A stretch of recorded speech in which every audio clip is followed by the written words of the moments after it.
This ॐ अज्ञानतिमिरान्धस्य ज्ञानञ्जन शलाकया चक्षुरुन्मिलितं येन तस्मै श्रीगुरुवे नमः।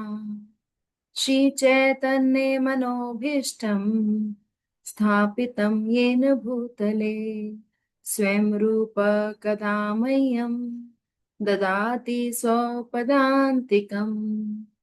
वन्देऽहं श्रीगुरो श्रीयुतपदकमलं श्रीगुरून् वैष्णवांश्च श्रीरूपं साग्रजातं सहगण रघुनाथान्वितं तं सजीवं साद्वैतं सावधूतं परिजनसहितं कृष्ण चैतन्य देवं श्रीराधा कृष्ण पादान् सहगण ललिता श्री विशाखान्वितांश्च। हे कृष्ण करुणा सिंधु दीनबंधु जगतपते गोपेश गोपिका कांत राधा कांत नमस्तुते। तप्त कांचन गौरांगी राधे वृंदावनेश्वरी वृषभानुसुते देवी प्रणमामि हरिप्रिये। वाञ्छाकल्पतरुभ्यश्च कृपा सिन्धुभ्य एव च पतितानां पावनेभ्यो वैष्णवेभ्यो नमो नमः। जय श्री कृष्ण चैतन्य प्रभु नित्यानंद श्री अद्वैत गदाधर श्रीवासादि गौर भक्त वृंदा। हरे कृष्ण कृष्ण कृष्ण हरे हरे हरे राम राम राम हरे हरे। नमो विष्णुपादाय कृष्ण पृष्ठाय भूतले श्रीमते भक्ति वेदांत स्वामीति नामिने। नमस्ते सरस्वती देवे गौरवाणी प्रचारिणे निर्विशेष शून्यवादी पाश्चात्य देश तारिणी। श्रील प्रभुपाद की जय। वर्तमान आचार्य गण की जय। तो अभी आज जो हम श्लोका करने वाले हैं that is we have done till 2.65 और आज के श्लोकों से हमें दो बहुत बड़े क्वेश्चंस का आंसर मिलने वाला है। तो हम बहुत ध्यान से सुनेंगे। हमारी लाइफ में दो बहुत बड़े क्वेश्चन रहते हैं कि हमारा जो मन है वो शांत नहीं रहता है ना, हम सुखी नहीं रहते या मन शांत नहीं रहता। Because everybody in life needs peace and happiness. तो उसका जो फॉर्मूला है वो भगवान यहाँ पे देने वाले हैं। और दूसरा हमारा प्रॉब्लम ये रहता है कि मन जो है वो भक्ति में नहीं लगता ना। तो ये दोनों क्वेश्चन के आंसर ना आज हमें मिलने वाले हैं, जो कि हमारे लिए एक जब मैंने इसको पढ़ा तो मुझे लगा अरे वाह इतना। इसलिए जो भगवत गीता है उसको हम survival manual of this material world बोलते हैं, कि हम कहते हैं ना सर्वाइवल ऑफ द फिटेस्ट है। तो सर्वाइवल करना कैसे है that we come to know when we read the Bhagavad Gita. इसलिए भगवत गीता को ना आज हम बहुत साइंटिफिकली देखेंगे और एक स्पिरिचुअल साइंस के तरीके से देखेंगे, क्योंकि भगवान जो है बहुत करेक्ट करेक्ट फॉर्मूला बता रहे हैं। और वेरी टेक्निकली भगवान ने जो भगवत गीता है वो सेकंड चैप्टर में फिनिश कर दी थी। और हमारी सेकंड चैप्टर जो है वो बहुत जल्दी फिनिश होने वाला है। बस आज के चैप्टर के बाद सिर्फ दो श्लोक बच जाएंगे। आई विल ट्राई कि मैं 70 तक आज कर लूँ, 71 72 ही हमारे रह जाएंगे। We will do that next class. तो जाते जाते ना भगवान जो है लास्ट में ना बहुत ही क्रक्स देके जाते हैं। तो भगवान वांटेड कि मैं इसको यहीं फिनिश कर दूं। वो तो अर्जुन ने और क्वेश्चन पूछे तो फिर भगवान ने और बोले। तो हम ये देखेंगे कि जो जो निष्कर्ष लास्ट में 18 चैप्टर के एंड में निकलता है वही निष्कर्ष जो है वो 17 के एंड में निकलता है। 18 में और एडवांस निकलता है, क्योंकि उसके बाद भगवान ने बहुत सारे योगास को और बताया और डिटेल में बताया, जो कि हम भगवान की इच्छा रही तो हम जरूर एक एक करके आप सबके सहयोग से आप सबके साथ से हम उसे पढ़ लेंगे। तो हम आज का श्लोक स्टार्ट करते हैं। तो कौन पढ़ना चाहेगा मेरे साथ? Please raise your hand whoever is willing to read with me, तो अच्छा लगेगा। नास्ति बुद्धिर्युक्तस्य। यस रचना माता जी प्लीज रीड। हरि बोल, हरे कृष्ण। हरे कृष्ण माता जी। नास्ति बुद्धिर्युक्तस्य न चायुक्तस्य भावना, न चायुक्तस्य भावना, न चाभावयत् शान्तिर्, न चाभवयत् शान्तिर्, अशान्तस्य कुतः सुखम्। अशान्तस्य कुतः सुखम्। कुतः सुखम्। तो आप इसका, अगर आपके पास बुक है तो वहां से, नहीं तो आप यहाँ से इसके वर्ड मीनिंग और अनुवाद पढ़ दीजिए प्लीज। यस माता जी। न अस्ति, नहीं हो सकती, बुद्धि दिव्य, बुद्धि अव्युक्तस्य, कृष्ण भावना से संबंधित न रहने वाले में, न नहीं, अव अवयुक्तस्य, कृष्ण भावना से शून्य पुरुष का, भावना स्थिर चित सुख में, न नहीं, च तथा, अभावयतः, जो स्थिर नहीं है उसके, शांति ही शांति, अशांतस्य, अशांत का, कुतः कहाँ है, सुखम सुख। इसका मीनिंग पढ़ दीजिए। Translation and purport by his divine grace AC Bhaktivedanta Swami Srila Prabhupada की जय। जो कृष्ण भावना अमृत में परमेश्वर से संबंधित नहीं है, उसकी ना तो बुद्धि दिव्य होती है और ना ही मन स्थिर होता है, जिसके बिना शांति की कोई संभावना नहीं है। शांति के बिना सुख सुख हो भी कैसे सकता है। जी, हरे कृष्णा। हरे कृष्णा। तो इस पर्टिकुलर श्लोक में भगवान ने एक बहुत क्लियर कट थ्योरी हमको समझा दी है कि दिस इज द फैक्ट, है ना। उसके बाद हम उसको कितना भी समझते रहें, एक्सप्लेन करते रहें, उस पे प्रूफ्स ढूंढते रहें, whatever we do, but एक होता है ना, कई बार जब जैसे ही हम स्टार्ट करते हैं तो सबसे पहले हमारी थ्योरी दी होती है कि this is the line regarding this which we are discussing. ठीक है, तो ये जो श्लोका है, ये इसको बिल्कुल क्लियर कट समझाता है कि जो भी, whatever, whosoever it is, चाहे वो टॉप का बंदा हो, चाहे वो बॉटम का बंदा हो, चाहे वो मीडियम का हो, कुछ भी हो, कोई भी है, अगर वो भगवान से संबंधित नहीं है तो ना तो उसकी बुद्धि दिव्य होगी और ना ही मन स्थिर होगा, because there is no other way. और जब तक हमारा मन स्थिर नहीं होगा, तब तक शांति की कोई संभावना नहीं है ना। हम इधर उधर इधर, कभी इसमें सुख ढूंढे, कभी इसमें सुख ढूंढे, कभी इसमें सुख ढूंढे, शांत नहीं बैठेंगे। और अगर जब तक हम शांत नहीं है, तब तक सुख नहीं है लाइफ में। तो peace and happiness is everybody looking for. अगर हम पैसा भी कमाते हैं, घर भी खरीदते हैं, गाड़ी भी खरीदते हैं, एवरीथिंग का जो टारगेट है ना, वो यही है कि हम शांत रहें और सुखी रहें। सुखी, happiness is everything we are looking for, है ना। तो बलदेव विद्याभूषण जी इसको समझाते हैं कि उपरोक्त अर्थ को व्यतिरिक्त भाव से दृढ़ करते हुए नास्ति इत्यादि कह रहे हैं कि भगवान ने बिल्कुल क्लैरिफाई कर दिया, if this is not there then this is not possible. तो जो व्यक्ति योगी नहीं है, अर्थात जिसका, जो अपने मन को मुझ में अर्पित नहीं करता, बुद्धि उसकी दिव्य, दिव्य बुद्धि का मतलब क्या है कि उसका जो मन है, जो बुद्धि है, वो भगवान में लगी हो। तो जो अपने मन को मुझ में अर्पित नहीं करता, उसकी बुद्धि इस प्रकार की स्थिरता के गुण को प्राप्त ही नहीं हो सकती। तो ये बिल्कुल क्लियर कट है। जितना जल्दी हम इस बात को समझ जाएंगे, उतनी ही जल्दी हम कृष्णा कॉन्शियस हो जाएंगे। More we understand this, more we are Krishna conscious and easily.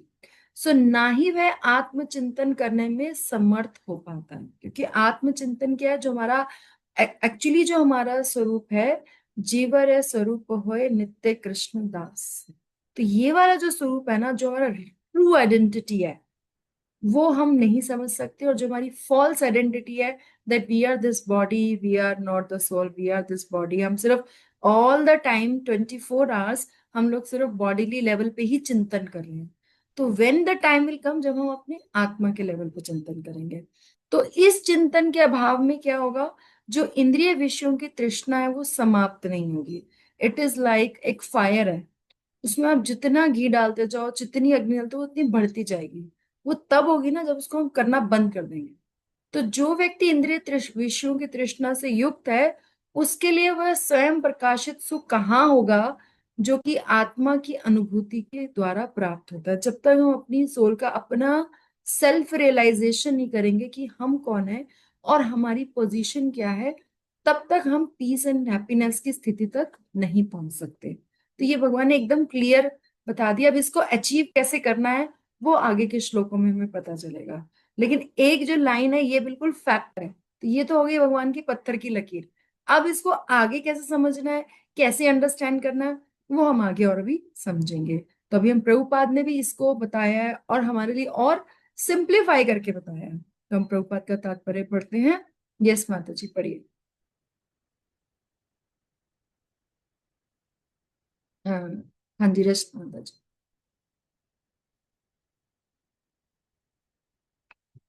Yes हरे माता जी। कृष्ण। यस यस माता जी। जी पढ़िए। कृष्णा भावना भावित हुए बिना शांति की कोई संभावना नहीं हो सकती। अतः 5वें अध्याय में 5.21 इसकी पुष्टि 29। 29 इसकी पुष्टि की गई है कि जब मनुष्य ये समझ लेता है कि कृष्ण ही यज्ञ तथा तपस्या तपस्या में उत्तम फलों के एकमात्र भोक्ता हैं और समस्त ब्रह्मांड के स्वामी हैं तथा वे समस्त जीवों के असली मित्र हैं, तभी उसे वास्तविक शांति मिल सकती है। अतः यदि कोई कृष्ण भावना भावित नहीं है तो उसके मन का कोई अंतिम लक्ष्य नहीं हो सकता है। मन की चंचलता का एकमात्र कारण अंतिम लक्ष्य मतलब थोड़ा सा ऊपर। हम्म। ओके। चंचलता का एकमात्र कारण अंतिम लक्ष्य का अभाव है। जब मनुष्य को यह पता चलता है कि कृष्ण ही भोक्ता है, स्वामी तथा सबके मित्र हैं, तो स्थिर चित होकर शांति का अनुभव किया जा सकता है। अतएव जो कृष्ण से संबंध न रखकर कार्य में लगा रहता है वह निश्चय ही सदा दुखी और अशांत रहेगा, भले ही वह जीवन में शांति तथा आध्यात्मिक उन्नति का कितना ही दिखावा क्यों ना करे। कृष्ण भावना अमृत स्वयं प्रकट होने वाली शांतिमयी अवस्था है, जिसकी जिसकी प्राप्ति कृष्ण के संबंध से ही हो सकती है। Yes, thank you so much Mata ji for reading this beautiful purport. Yes. जो ये बोला गया ना, कृष्ण भावना अभावित हुए बिना शांति की कोई संभावना नहीं हो सकती, ये एक सिंपल स्टेटमेंट है बट बहुत सीरियस स्टेटमेंट है, which we have to take very seriously, है ना। मेटीरियल वर्ल्ड जो है ना उसको डिजाइन इस तरीके से किया गया है कि हमारे पास सिर्फ दो ही ऑप्शंस हैं, या तो भोग का ऑप्शन है या भक्ति का ऑप्शन है। भोग का ऑप्शन है तो हम अशांत रहेंगे और भक्ति का ऑप्शन है तो शांत रहेंगे और सुखी रहेंगे। तो पर्पट जिस श्लोक का यहाँ रेफरेंस दिया गया है वो श्लोक है, भोक्ताराम यज्ञ तपसाम सर्वलोक महेश्वरम सुहृदम सर्वभूतानां ज्ञात्वा माम शांति मृच्छति।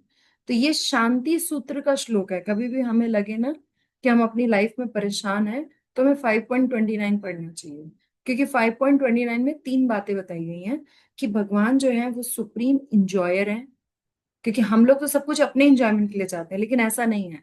Krishna is the supreme enjoyer and he is the supreme controller also. सब कुछ बोलते हैं ना, भगवान की मर्जी के बिना एक पत्ता भी नहीं हिल सकता।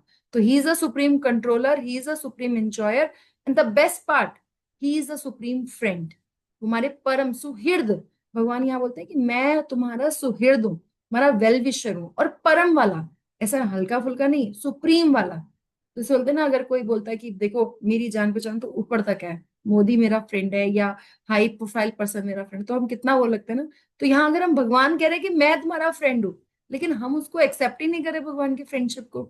तो जब भगवान की फ्रेंडशिप को एक्सेप्ट नहीं करे तो इसलिए सुखी नहीं हो रहे, सुखी नहीं हो, शांत नहीं हो रहे तो सुखी नहीं हो रहे। तो ये जो कनेक्शन है ये हमें अंडरस्टैंड करना है। तो ये कनेक्शन यहाँ भगवान जो हमें बता रहे हैं। तो फिर इसका कंक्लूजन जो है, प्रभुपाद बोलते हैं कि अतः यदि कोई कृष्ण भावना भावित नहीं है तो उसके मन का कोई अंतिम लक्ष्य नहीं हो सकता। क्योंकि हमारे मन में हमने देखा होगा सुबह से शाम तक इतने सारी चीजें आती रहती हैं कि हम ये भी कर लें, ये भी कर लें, ये भी कर लें, ये भी कर लें, और फिर हम सेटिस्फाई किसी से भी नहीं होते, क्योंकि वो सेटिस्फेक्शन के लेवल तक हमें लेके नहीं जाती है ना। क्योंकि यहाँ पे ये भी बोला जाता है, बुद्धि मुक्ति सिद्धि कामी सकले अशांत, कृष्ण भक्त निष्काम अतएव सदैव शांत। तो हम सबको अपनी लाइफ में ना कहते हैं, अरे भाई थोड़ी देर शांति से बैठने दो मुझे, सबको शांति चाहिए, क्योंकि शांति होगी उसके बाद ही सुख का अनुभव किया जा सकता है। तो इसीलिए यहाँ पे कृष्ण जो है हमें ये चीज समझा रहे हैं। और फिर आगे क्या बोलते हैं, फिर प्रभुपाद फिर बोलते हैं उसी बात को, हम कह सकते हैं कि रिपीटेडली क्यों बोल रहे हो एक ही बात को, इसीलिए बोल रहे हैं क्योंकि हम रिपीटेडली भूल जाते हैं। हम रिपीटेडली भूल जाते हैं, इसलिए हमें रिपीटेडली सुनने की जरूरत है ना। और इसलिए भगवान भी रिपीटेडली बोल रहे हैं, प्रभुपाद भी हमें रिपीटेडली समझा रहे हैं, और हम रिपीटेडली डिस्कस कर रहे हैं। तो अतएव जो कृष्ण संबंध ना रखकर अपनी ही दुनिया में लगा हुआ है, अपने ही कार्यों में लगा हुआ है, अपने आप को इंजॉयर मान के लगा हुआ है, वो निश्चय ही सदा दुखी और अशांत रहेगा। भले ही वह जीवन में शांति और आध्यात्मिक उन्नति का कितना ही दिखावा क्यों नहीं कर ले, लेकिन इंटरनली हम सबको पता है कि हमारी स्थिति क्या है। और इसके ऑपोजिट साइड वाइस वर्सा है ना, बोलो ना, दो ही पार्टी है ना, या तो कृष्णा पार्टी है, माया पार्टी है, आप कौन सी पार्टी में हो बस ये डिसाइड करना है। और यहाँ पे क्या है, बेनिफिट और नेगेटिव कंपैरेटिव एनालिसिस दिया गया है। और यहाँ पे बोला गया कृष्ण भावना अमृत स्वयं प्रकट होने वाली शांतमयी अवस्था है, कि जो कि जब हम भक्ति करते हैं, जैसे हमने आगे भी सुना, आगे भी पढ़ेंगे हम 13 चैप्टर में, भक्तों के गुण दिए हुए हैं, दिव्य गुण ना, और 26 क्वालिटी दी गई है भक्तों में। और उसमें सबसे पहला स्टेटमेंट यही दिया गया है कि इन गुणों को प्राप्त करने के लिए भक्तों को कोई अलग से एफर्ट नहीं लगाना पड़ता, वो धीरे धीरे धीरे धीरे धीरे धीरे भक्ति करते करते स्वयं ही प्रकट होते हैं। तो कृष्ण भावना अमृत स्वयं प्रकट होने वाली शांतमय अवस्था है, और जिसकी प्राप्ति कृष्ण के संबंध से ही हो सकती है, कि अगर हम भगवान के साथ अपना कनेक्शन बिल्डअप करेंगे ना, तो ही हम उससे कर सकते हैं। ठीक है। तो आगे जो है, अभी हमें क्या है, हमें जैसे हमें क्या सोचना है, हमें ये सोचना है, हमें कृष्ण दास कर ले ए विश्वास, तब और दुख नहीं। ये श्रीदास स्वामी का स्टेटमेंट है कि अगर हम ये विश्वास कर लें कि हम भगवान के दास हैं, और ये हमारे पे पक्का विश्वास हो, तो फिर और कोई दुख नहीं। अब इसका मतलब ये नहीं कि दुख नहीं आएंगे, आएंगे, बट उसको कैसे ट्रीट करना है, वो हम कृष्णा कॉन्शियसनेस में सीख जाते हैं, है ना। हमें लगता है कि हमारा मन जो है भगवान में नहीं लग रहा है, बट रियलिटी क्या है कि मन जो है ना वो भगवान के अलावा और कहीं लगेगा नहीं।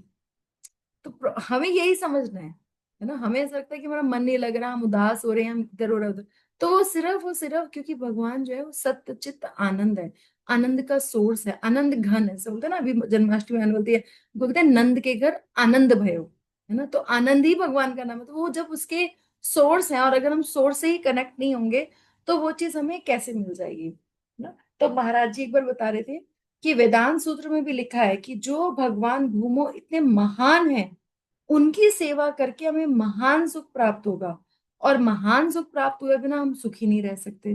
तो भगवान इतने ग्रेट हैं, तो अगर हम उनसे कनेक्ट होंगे, तो हमारे में भी वो ग्रेटनेस के जो बेनिफिट है ना, वो हमें मिलेगा, है ना। तो ये इस चीज को जो है, हमें सिर्फ कितना भी हम घूम लें, कितना भी कर लें, लेकिन जब तक हमें संतुष्टि तब तक नहीं मिलेगी जब तक हम उसको भगवान से कनेक्ट नहीं होंगे।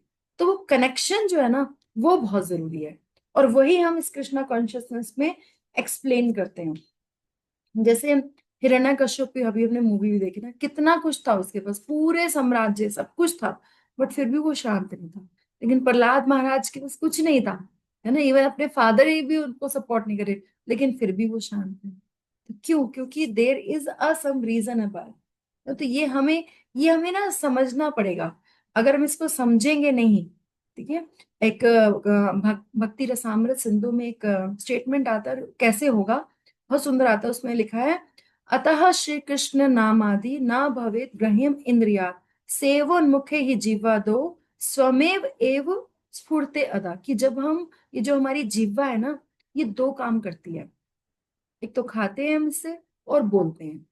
अगर इसी को हम कृष्णा कॉन्शियस कर लें कि खाएं तो प्रसाद खाएं, और बोले तो भगवान का नाम रूप गुण लीला बोले, तो ये जीवा ही जो हमारे सारे कष्टों का, भोगों का कारण है, वही उसी से, सेम चीज से हम कृष्णा कॉन्शियस हो सकते हैं। बस करना क्या है, खाना क्या है, प्रसाद खाना, और बोलना क्या है, भगवान की कथा बोलनी है। तो यही हमें देखना है, क्योंकि जब हमारी भक्ति बढ़ती है, हमें उसका अनुभव होता है ना, भगवान की प्रेजेंस मिलती है, तो हम बाकी सब चीजों से डिटैच हो जाते हैं, और फिर हमें संतुष्टि मिलती है। तो ये जो असली वैराग्य है ना, वो यहीं से जनरेट होता है। तो इसी को हम आगे, और इसी इसी भाव को नेक्स्ट श्लोक में जो है ना, वो भगवान समझाते हैं। तो who wants to read with me? तो जो भी मेरे साथ पढ़ना चाहे वो please raise your hand so that I can Hare read. Krishna माता जी। हरे कृष्णा माता जी, आप पढ़ोगे मेरे साथ? हाँ जी। Thank you.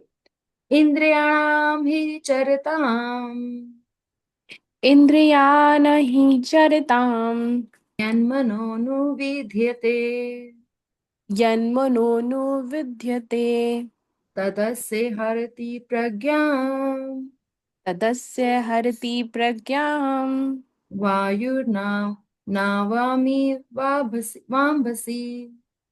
वायुर्नावमि वाभसे। वर्ड मीनिंग्स पढ़ दीजिए प्लीज। इंद्रियानाम इंद्रियों के हिम निश्चय ही चरताम विचरण करते हुए यत जिसके साथ मनः मन अनुविध्यते निरंतर लगा रहता है तत् वह अस्य इसकी हरित हर लेती है प्रज्ञा बुद्धि को वायु वायुः नावम नाव को इव जैसे अभ्यासी जल में। हम्म, इसका मीनिंग पढ़िए। जिस प्रकार प्राणी में तैरती नाव को प्रचंड वायु दूर बहा ले जाती है उसी प्रकार विचरणशील इंद्रियों में से कोई एक जिस पर मन निरंतर लगा रहता है मनुष्य की बुद्धि को हर लेती है। जी, थैंक यू। एक एग्जाम्पल के थ्रू, एक एनालॉजी के थ्रू भगवान समझा रहे हैं हमको, है ना। तो लिखा है कि जैसे पानी में जो नाव अगर आराम से बह रही है कोई दिक्कत नहीं है, लेकिन जरा से भी हवा तेज आए, जो चलाने वाली, हाथ से चलाने वाली नाव है, वो बहा जाती है। तो इसी तरीके से जो विचरणशील इंद्रियों में से कोई एक जिससे हम बहुत ज्यादा अटैच्ड हो, उस पर हमारा मन जो है वो कंटेम्पलेट करता रहता है और वो हमारी बुद्धि को हर लेता है। बिफोर गोइंग फॉरवर्ड, एक इसमें एक बात आती है कि आपको पता है जो एनिमल्स होते हैं ना, हर एनिमल्स की एक एक इंद्री की वजह से वो पकड़े जाते हैं। जैसे फॉर एग्जाम्पल, जो हिरन होता है ना, वो कान के द्वारा पकड़ा जाता है, क्योंकि वो म्यूजिक सुनता है ना जब, तो वो खो जाता है और फिर उसको पकड़ लिया जाता है। इसी तरीके से जो मछली है वो जीभ के द्वारा पकड़ी जाती है, कि उसको लगता है कि मेरे पास कुछ खाने का आया, और उसके थ्रू वो पकड़ी जाती है। इसी से हाथी, हाथी टच के द्वारा पकड़ा जाता है, कि वो हत्ती के पीछे आता है और फिर वो जेल में, उसमें केज में फंस जाता है। इसी तरीके जो पतंगा होता है, वो देखता है ना, लाइट को देखता है और वहां पे जाके फंस जाता है। जो भंवरा है, उसकी सूंघने की शक्ति या फ्लावर का जूस पीने की शक्ति है, तो वो जाता है उसमें और फ्लावर से बाहर निकलना ही भूल जाता है। तो ये एनिमल्स का एग्जाम्पल्स क्यों दे जा रहा है कि इनकी तो एक एक इंद्री विकसित है और उसकी वजह से फंस जाते हैं, है ना। अब ह्यूमंस के साथ क्या है, सारी इंद्रियां बहुत डेवलप्ड है, तो हमारे पास तो फंसने के कितने ज्यादा चांसेस हैं। और यहाँ भगवान बोल रहे हैं अगर एक भी ऐसा हो गया कि तुम बहुत ज्यादा अटैच्ड हो गए, तो फिर क्या होगा, मन जो है हमारा, बुद्धि जो है वो हर ले जाएगी। लेकिन हमारी इंद्रिय डेवलप्ड है, लेकिन उतनी भी डेवलप्ड नहीं है ना। ये एक थोड़ा सा समझने वाली बात है, उतनी भी डेवलप नहीं है कि हम, खाने की इंद्रिय स्ट्रांग है, लेकिन कितना खा लोगे, उतना तो नहीं खा सकते जितना हाथी खा सकता है ना। टनो टनो हम नहीं खा सकते। उतनी हमारी देखने की शक्ति लिमिटेड है, और इंजॉय करने की शक्ति लिमिटेड है, संग करने की शक्ति लिमिटेड है। तो क्या है हमारे साथ, हमें इस तरीके से बनाया गया, और उसके साथ हमारी जो बुद्धि है, जो विवेक है, उसकी शक्ति को ज्यादा ओवर पावर कर दिया गया है। तो इस क्यों किया गया, देर इज सम रीजन ना, देर इज सम रीजन। वो रीजन ये है कि हम उस बुद्धि को भगवान की शरण में ले जाएं, और फिर उस बुद्धि को भगवान की शरण में जाके अपनी सारी सेंसेस को भगवान की तरफ डाइवर्ट कर सकें।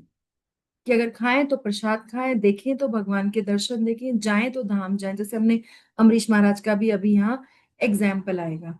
तो इस तरीके से हमें अपनी सेंसेस को कैसे एंगेज करना है, हमने लास्ट सेशन में भी बात करी थी कि हम अपनी सेंसेस को बहुत ज्यादा कंट्रोल नहीं कर सकते, लेकिन एंगेज कर सकते हैं। इसलिए प्रभुपाद ने हमें डिवोशनल सर्विस का जो है वो कॉन्सेप्ट दिया है। तो ये बलदेव विद्याभूषण जी समझाते हैं कि जो ये श्लोक है, वो इंद्रियों को निग्रह ना करने के दोष को प्रदर्शित करता है, और जिसका कारण मन भगवान में ना अर्पित करना। क्योंकि अभी भगवान ने बोला ना कि अपना मन मुझ में अर्पित करो।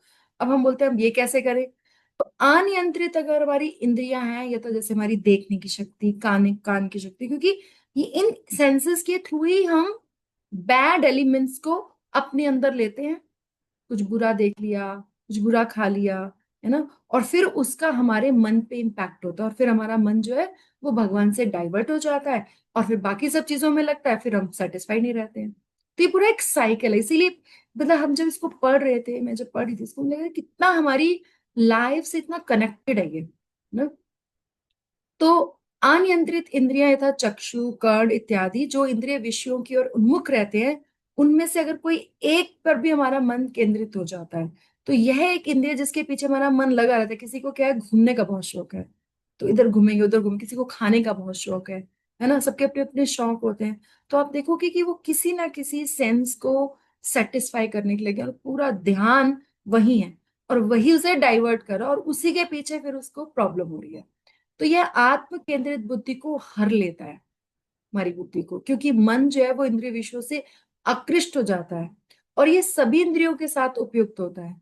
और ये जो वेग है ना, जो हमारा नेक्टर ऑफ इंस्ट्रक्शन आता है, उसमें सबसे पहला आता है कि मनसा वेचम वांग, कि हम जो अपनी, जो हमारी बॉडी में वेग आते रहते हैं, कभी मन का, कभी वाणी का, कभी पेट का, कभी हमारे जेनिटल्स का, ये सब वेग है। इन सबकी तुलना जो की ना एकदम फोर्स से की, क्योंकि बस करना है हमें, है ना, चाहे कुछ ही खाना ही खाना है, मुझे ये जाना ही जाना है, ऐसा कई बार होता है ना हमें। तो ये क्या है, इसलिए इसका एग्जाम्पल दिया हुआ है प्रतिकूल वायु के समान, जो एकदम हमेशा ऐसा नहीं होता, हमेशा चल रही है नाव तो चल रही है, लेकिन कभी कभी जोर से जब वेग आ रहा है, तो जो जल स्थित नाव को जिसका नियमन किया जा रहा है, वो उसे ऑपोजिट डायरेक्शन में जाता है, जहां जा रही होती वहां नहीं जा पाती, बल्कि गलत डायरेक्शन में जाता है। तो यही हमारे साथ होता है। इसीलिए इस एनालॉजी को भगवान जो है वो दे रहे हैं हमें एक एग्जाम्पल के through, right, like a good teacher he is explaining us. तो यस माता जी, करना माता जी, प्लीज पढ़िए। हाँ जी माता जी। हम्म। यदि समस्त इंद्रियां भगवान की सेवा में ना लगी रहे और यदि इनमें से एक भी अपनी तृप्ति में लगी रहती है, तो वह भक्त को दिव्य प्रगति पथ से विवित कर दे सकती है।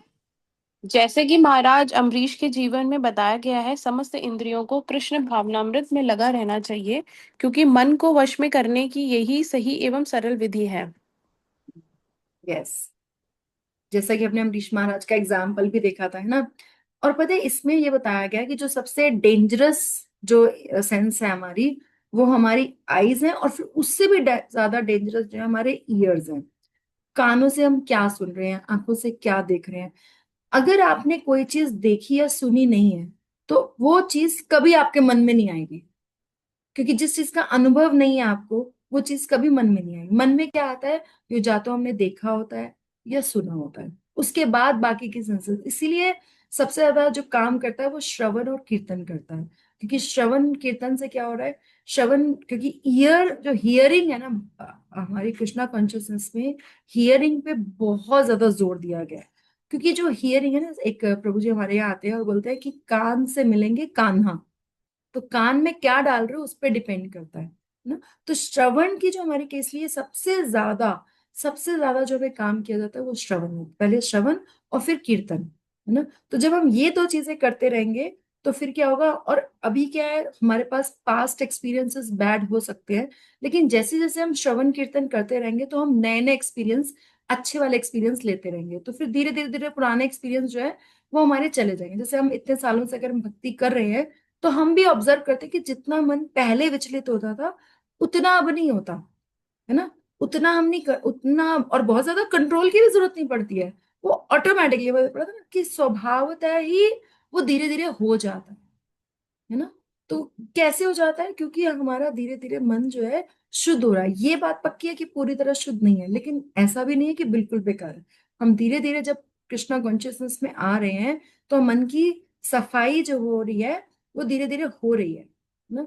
तो इसीलिए अगर हमें मन को जीतना है, तो हमें इंद्रियों को जीतना है ना। अब एक बार किसी ने चैतन्य महाप्रभु से पूछा कि मैंने तो भक्तों की बहुत निंदा की है, तो मैं क्या करूं, क्योंकि निंदा से तो भगवान नहीं मिलते हैं। तो महाप्रभु ने कहा कि जिस जीभ से तुमने जहर पिया है, उसी जीभ से अब अमृत पियो। जिस जीभ से तुमने निंदा करी है, अब उसी जीभ से उसका गुणगान करो, है ना। तो जिस कानों से, श्रवण से हम कीर्तन, हमने पहले तो प्रजल्पा ही किया है, निंदा ही करी है, सब बुरे बुरे काम किए, अब हम उसको अच्छे करें। अगर हम भगवान का नाम लें, भगवान का ही देखें, भगवान का ही कीर्तन करें, तो धीरे धीरे क्या होगा, हमारी ये सेंसेस जो है वो प्योरीफाई हो जाएंगे, और फिर जो वेग आएगा वो हमें उतना विचलित नहीं कर पाएगा। ये हम सब ने अपनी लाइफ में इतने टाइम में देखा है ना।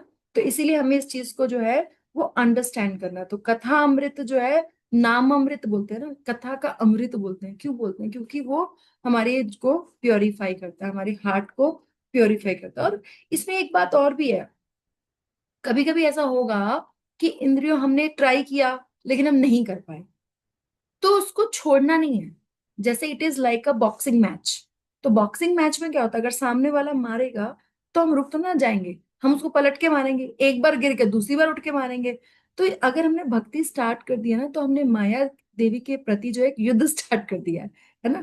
तो अब माया देवी को भी रेगुलर नेगेटिव नहीं लेना, क्योंकि उनका काम है, उनकी सेवा ये है कि ठोक बजा के देखना है कि जो भक्त सही हो उसको। भाई आईएएस एग्जाम हर कोई थोड़ा ना पास कर लेता है ना, उसके लिए बहुत ट्रेनिंग होती है और कड़क वाली ट्रेनिंग होती है। तो ये तो बहुत बड़ा एग्जाम है जो कि एटर्नल है। आईएएस तो सिर्फ आप इस जीवन में ही बेनिफिट मिलेगा, इसको तो मल्टीपल लाइफ्स बेनिफिट, तो इसका टेस्टिंग जो तो हार्ड होगी ना। तो इट इज लाइक हमने युद्ध बिगुल बजा दिया है अगर माया देवी के अगेंस्ट, तो हमें उसमें लगे रहना है। ऐसे ऐसे ऐसे इंसिडेंट्स आएंगे हमारी लाइफ में कि हम कई बार सहन कर लेंगे, वे कई बार नहीं कर पाएंगे, दैट्स फाइन, कोई बात नहीं, हम लगे तो है ना। हमें रास्ता नहीं छोड़ना है ना। जब वो नहीं छोड़ा तो हम क्यों नहीं छोड़ेंगे? फल देने वाले भगवान है ना। तो फल देने वाले भगवान है, तो वो धीरे धीरे हमारा जो चेतो दर्पण मार्जनम है वो धीरे धीरे हो रहा है। तो हमें अपना संघर्ष जो है वो करते रहना। भगवान चाहे ना तो 1 मिनट में भक्ति दे दे, एक नाम में इतनी पावर है कि वो दे। लेकिन भगवान भी देते हैं कि तुम कितना संघर्ष कर सकते हो, तुम्हें मेरे से कितना प्रेम है। भगवान भी चीज टेस्टिंग करते हैं हमारी, तो हमें उस टेस्टिंग में खरा उतरना है। इसलिए हिम्मत नहीं हारनी है, लगे रहना बस। अभी हमें ये इस्कॉन की ट्रेन मिल गई है, हरि नाम का रथ मिल गया है, तो इससे उतरना नहीं है, चलते रहना है, भक्ति करते रहना है, उत्साह निश्चय धैर्य जो है ना वो बनाए रखना है। तो हम एक ना एक दिन पहुंच ही जाएंगे, है ना, ये स्थिति आएगी अपनी। Okay, let's go to the next shloka. So who wants, अभी तक जितना हमने करा उसमें किसी का कोई क्वेश्चन एनीथिंग, फिर हम नेक्स्ट श्लोक पे भी चलेंगे, अभी तो हमने और भी करने हैं। Okay, so who wants to read with me, and अगर आपको कुछ भी क्वेश्चन आप बीच में हैंड रेज कर सकते हो, और अब जो पढ़ना चाहता है वो भी हैंड रेज कर सकता है, तो मेरे साथ हम लोग पढ़ेंगे इकट्ठे। Okay, right, take the name. Kashish Prabhu, you want to read with me? आप पढ़ोगे Kashish Prabhu? Okay, I think is busy. Preeti Mata ji, आप पढ़ पाओगे? हाँ जी, हाँ जी, मैं करती हूँ। ठीक है। तस्मादस्य महाबाहो तस्मादस्य महाभावो निगृहीतानि सर्वशः गृहीतानि सर्वशः इन्द्रियाणीन्द्रियार्थे इन्द्रियाणि इन्द्रियार्थे अभ्यस्तस्य प्रज्ञा प्रतिष्ठिता। भव्यस्तत्य प्रज्ञा प्रतिष्ठिता। जी, 2.68 श्लोक है ये, आप प्लीज इसका वर्ड मीनिंग पढ़िए इनके। नेक्स्ट लीजिए ना स्लाइड। अच्छा, वर्ड मीनिंग दिख रहा है आपको? हाँ हाँ, वर्ड में नहीं दिख रहा, एक मिनट। हाँ, वर्ड मीनिंग पढ़िए पहले। हाँ जी। तमस्त अतः यस्त, जिसकी महाभाव, हे महाभाव निहत निहत्रि तनि, इस तरह वशीभूत सर्वशा, सब प्रकार से इंद्रियाणी इंद्रियों इंद्रियत अत्यब्द इंद्रिय विषयों से तस्य उसकी प्रज्ञ बुद्धि प्रतिष्ठिता स्थिर।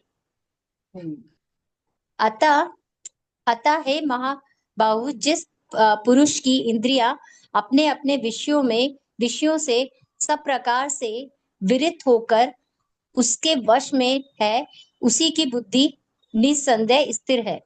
जी, अभी पिछले श्लोक में कह रहे थे भगवान की एक भी बुद्धि, अगर एक भी इंद्रिय गड़बड़ हो तो हमारे मन को हटा सकती है ना।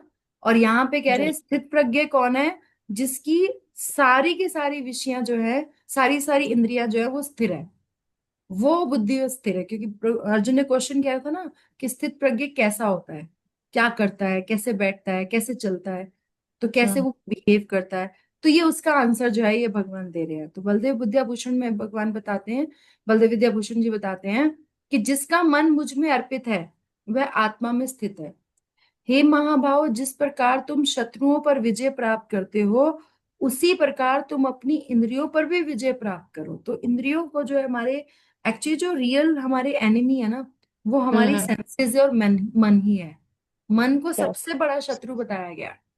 तो इन हम्म। श्लोकों से हमें यह समझ लेना चाहिए कि स्थित प्रज्ञ व्यक्ति के लिए, जो स्थित प्रज्ञ है, जो बिल्कुल स्थित है, अपनी भक्ति से के पथ से हटता नहीं है, उसके लिए हम्म। इंद्रिय निग्रह स्वाभाविक रूप से हो जाता है, नेचुरल हो जाता है। क्यों? क्योंकि उसका मन जो है वो भगवान को अर्पित होता है। लेकिन जो व्यक्ति स्थित प्रज्ञता की अवस्था को प्राप्त करना चाहता है, जैसे कि हम जैसे लोग, उन्हें प्रैक्टिस करना होगा, है ना, उसे अभ्यास करना होगा। तो इसीलिए छोड़ना नहीं है, प्रैक्टिस करते रहना है अपनी। इसलिए हम बोलते हैं ना कि we are sadhakas, we are practising Krishna consciousness. Krishna consciousness कोई एक गोली नहीं है जो घोल के किसी को पिला दी जाए। इट्स ए लाइफ स्टाइल, कि कैसे Right. बैठना है, कैसे ड्रेसअप होना है, क्या खाना है, कैसे चलना है, कैसे मंदिर जाना है, कहाँ जाना है, कैसे अपने टाइम को मैनेज करना है कि हमें भक्ति के लिए भी टाइम मिल सके। तो Krishna consciousness is a complete life style, and it's a different, it's a spiritual life style, जो कि हमारी ना केवल बॉडी पे काम करता है, बल्कि हमारे मन पे भी काम करता है। और हमारी मन के भी जो भीतर सोल है, सोल तक के लेवल को टच करता है। और दुनिया की कोई भी चीज ऐसी नहीं है जो सोल तक के लेवल को टच करे। आप मैक्सिमम मन तक जाओगे, मन और सोल में बहुत फर्क होता है। सोल के ऊपर मन, बुद्धि, अहंकार का एक सटल बॉडी है। तो हमारी जो 3 तरीके की बॉडीज होती हैं, this is our gross body जो हमें दिखती है सामने से, है ना। उसके अलावा हमारी एक सटल बॉडी, जिसको सूक्ष्म शरीर बोलते हैं। जब हमारी डेथ होती है तो हमारा सूक्ष्म शरीर एक शरीर से दूसरे शरीर में जाता है, जिसमें हमारी सोल, सिर्फ सोल नहीं जाती, सोल के ऊपर मन, बुद्धि और अहंकार, इन तीनों का आवरण होता है, मतलब इनकी कवरिंग होती है। और तभी तो एक बेबी जो बॉर्न होता है, उसके अपने ही विचार होते हैं। धीरे धीरे आप देखोगे हर बच्चा बिल्कुल डिफरेंट क्यों निकल के आता है, क्योंकि उसने, अभी हमने कई बार क्या होता है, हर बच्चे की अपनी एक नेचुरल लाइकिंग होती है। क्यों होती है? हम्म। तो उसके पिछले जन्मों से चली आ रही है, उसका मन, बुद्धि, अहंकार। कोई बच्चा बहुत चिड़चिड़ा होता है स्वभाव से, कोई बहुत शांत होता है, कोई बहुत भक्त होता है, कोई किसी को, कोई इंट्रोवर्ट है, कोई एक्सट्रोवर्ट है। हाँ, कहाँ से, कैसे हुआ? एक ही परिवार में रहते हुए भी बच्चे अलग अलग होते हैं। क्यों होते हैं? क्योंकि उनका जो पिछला चला आ रहा है, उनकी सिर्फ सोल ट्रांसफर नहीं हुई है, उनका मन, बुद्धि, अहंकार की कवरिंग के साथ सोल ट्रांसफर हुई है। तो हम जितनी भी दुनिया की जो एक्टिविटीज है ना, जो भी कर लें, वो ज्यादातर इम्पैक्ट उनका हमारी सेंसेस पे होगा, ज्यादा वो तुम्हारे मन पे उसकी परतें चढ़ेंगी। लेकिन सोल के लेवल पे सिर्फ भक्ति जाती है, और वो हमारी सोल को इम्पैक्ट करती है। तो इसीलिए कृष्णा कॉन्शियसनेस से हमारा हृदय से प्योरिफिकेशन होता है, जो कि आगे एटर्निटी तक जाता है। इसी it's a very big and very deep thing which we are doing. So we are blessed that we have got this opportunity, कि हमें शिला प्रभुपाद मिले, वर्तमान आचार्य मिले, कि हम ये सब पढ़ पा रहे हैं। ये बहुत सौभाग्य की बात है हमारे लिए, है ना। Yes Right. माता जी, पढ़िए। Purport by Srila Prabhupada. कृष्णा भावामृत के द्वारा या सारी इंद्रियों को भगवान की दिव्य प्रेमा भक्ति में लगाकर इंद्र तृप्ति की बलवती शक्तियों को दमित किया जा सकता है। जिस प्रकार शत्रुओं का दमन श्रेष्ठ सेना द्वारा किया जाता है, उसी प्रकार इंद्रियों का दमन किसी मानवीय प्रयास के द्वारा नहीं, अपितु उन्हें भगवान की सेवा में लगाए रहकर किया जा सकता है। जो व्यक्ति यह हृदयगम कर लेता है कि भगवान कृष्णा भावनामृत के कृष्णा भावनामृत के द्वारा बुद्धि स्थित होती है और इस कला का अभ्यास प्रामाणिक गुरु के पथ प्रदर्शन में करता है, वह सार्थक अथवा मोक्ष का अधिकारी कहलाता है। लाइफ में ना, या तो जो बोलते हैं ना, निपट मूर्ख है, जिसे कुछ नहीं पता, या तो वो सुखी है, या जो बहुत ही अध्यात्म के हाईएस्ट लेवल पे पहुंचा हुआ है, या तो वो सुखी है। जो बीच वाले लोग, जो हम जैसे लोग हैं ना, वो थोड़े सुखी है, थोड़े दुखी हैं, क्योंकि हमारा संघर्ष जो है वो जारी है। क्योंकि ना तो हम निपट मूर्ख हैं कि हमें ये ना पता हो कि कुछ हो रहा है या नहीं हो रहा, ना हम उस लेवल पे पहुंच गए कि हम हर चीज से ऊपर हो गए। तो इसलिए बीच वालों का संघर्ष जारी है, और उनको ये प्रैक्टिस करते रहना है। तो कृष्ण भावना अमृत के द्वारा सारी इंद्रियों को हम भगवान की दिव्य प्रेमा भक्ति में लगाकर इंद्रिय तृप्ति की बलवती शक्तियों को दमित किया जाता है। वैसे नहीं कर सकते, वो इतनी बलवती है। लेकिन जब हम उसको सेवा में लगाते हैं, है ना, डिवोशनल सर्विस में लगाते हैं, जैसे हमने अमरीश महाराज का पढ़ा था ना, कि वो अपने पैरों का प्रयोग करते थे कि वो धाम जाए, मंदिर जाए, अपनी आंखों का प्रयोग करते थे कि भगवान का दर्शन करें, अपने कानों का प्रयोग करते थे कि कीर्तन करें, हाथों का प्रयोग करते थे कि भगवान के लिए माला बनाएं या भगवान के लिए भोग बनाएं, भगवान की सेवा करें, है ना। तो इसी तरीके से जिस तरह शत्रुओं का दमन श्रेष्ठ सेना द्वारा किया जाता है, उसी प्रकार इंद्रियों का दमन किसी मानवीय प्रयास से नहीं कर सकते, अपितु उन्हें भगवान की सेवा में लगाए रखकर ही किया जा सकता है। और जब हम ये बात को समझ जाएंगे, जो व्यक्ति अपने हृदय में धारण कर लेगा, हृदय अंगम मीन्स बिल्कुल पक्का जिसको विश्वास हो जाएगा कि कृष्ण भावना अमृत के द्वारा बुद्धि स्थिर होती है, and this is an art and skill both, है ना, art and science both. Science इसलिए कि इसके सर्टेन प्रैक्टिसेस हैं, सर्टेन टूल्स हैं, कि हमें चैंटिंग करनी है, 16 माला जप करना है, 4 रेगुलेटरी प्रिंसिपल्स फॉलो करने हैं, है ना, ये हमारे सर्टेन रूल्स एंड रेगुलेशंस हैं। और स्किल इसलिए कि जब हमें एक गुरु सिखाते हैं कि वो कैसे करना है। कई बार लोग बोलते हैं कि गुरु क्यों होना चाहिए। अरे जब हमारी जो मटेरियल एजुकेशन जो इसी जीवन में खत्म हो जाने वाली है, एक बच्चा 2+2 4 भी अपने आप नहीं सीख सकता, उसके लिए उसे एक टीचर चाहिए। जब मटेरियल चीजों को सीखने के लिए टीचर चाहिए, तो स्पिरिचुअल को सीखने के लिए टीचर क्यों नहीं चाहिए ना। तो इसीलिए इस कला का जो अभ्यास है वो प्रमाणिक गुरु के प्रदर्शन में किया जा सकता है ना। सॉरी आई रिपीट, प्रमाणिक गुरु के पथ प्रदर्शन में किया जाता है। इसको बोलते हैं कि हमें वो रास्ता दिखाते हैं, और वह साधक अथवा मोक्ष का फिर अधिकारी बनता है। तभी हमें मिलेगा जब हम इसको प्रैक्टिस करेंगे। क्योंकि अगर हम प्रैक्टिस नहीं करेंगे कृष्णा कॉन्शियसनेस को अपने गुरु के निर्देशन में, then we will not learn it ना। तो ये जो चीजें हैं ये हमें अंडरस्टैंड करनी पड़ेगी, और ये अंडरस्टैंड तभी होगी जब हम धीरे धीरे इसको प्रैक्टिस करेंगे। ओनली सॉल्यूशन जो है वो हमारा डिवोशनल सर्विस है ना। जब तक हम अपनी सेंसेस को एंगेज नहीं करेंगे, जैसे प्रहलाद प्रहलाद महाराज कहते थे कि मेरी जो है वो 11 पत्नियां हैं। 11 पत्नियां कैसे, हमारी 5 जो है, 5 कर्मेंद्रियां, 5 ज्ञानेंद्रियां और एक हमारा मन, है ना। तो ये जो है, ये जो 11 सेंसेस बोला जाता है, और ये जैसे कोई 11 जिसकी वाइस, और वो इधर उधर इधर उधर सब खींचती रहे, तो फिर क्या होगा कि सब बंदा तो परेशान हो जाएगा। लेकिन अगर वो सारे के सारे मिलके भगवान की सेवा में लग जाए, सारी सेंसेस भगवान की सेवा में लग जाए, मन भी भगवान की सेवा में लग जाए, तो फिर एवरीथिंग इज गुड, है ना। You feel happiness, peace and happiness अपने आप आएगा। तो हम जो है भगवान को जब प्रेयर करते हैं, जब प्रार्थना करते हैं अंडर गुरु की निर्देशन में, तभी हम इस चीज को समझ सकते हैं। जब तक हमारे पास डायरेक्शन नहीं होगी ना, till we can not understand it. तो ये चीज हमें सीखनी पड़ेगी। ये एक आर्ट भी है और साइंस भी है, तो जो हमें अंडरस्टैंड करना है ना। तो अब हम नेक्स्ट श्लोका पे चलते हैं, 2.69 पे। तो I share my screen. Yes, तो कौन पढ़ना चाहेगा 69 श्लोक का मेरे साथ? मौमिता माता जी आप पढ़ोगे? माता जी मैं पढ़ सकती हूँ, बट मेरा क्या है ना, मेरा बंगाली में ये है, बुक्स मेरे बंगाली में है, कोई इनसे बात पढ़ नहीं, लेती आप हूँ, उतना आप फ्लुएंट नहीं हाँ, आप जो है स्क्रीन पे देख के पढ़ना है ना, मेरे साथ साथ मैं बोलती हूँ फिर आप हूँ, बट बोलना। मैं उतना फ्लुएंट नहीं हूँ थोड़ा सा। No problem, no problem at all. मैं भी नहीं हूँ, हम सब we are all practising devotees, हम सब साधकास, हम सब सीख रहे हैं, है ना। नहीं, मेरा एक्चुअली मदर टंग बंगाली है ना, तो अच्छा है, तो फिर आप हमें किसी दिन बंगाली भजन सुनाना, हाँ वैष्णव भजन, ठीक है। जरूर। चलिए, आप ठीक है। बोलो फिर मैं भी बोलती हूँ, मैं बोल दी।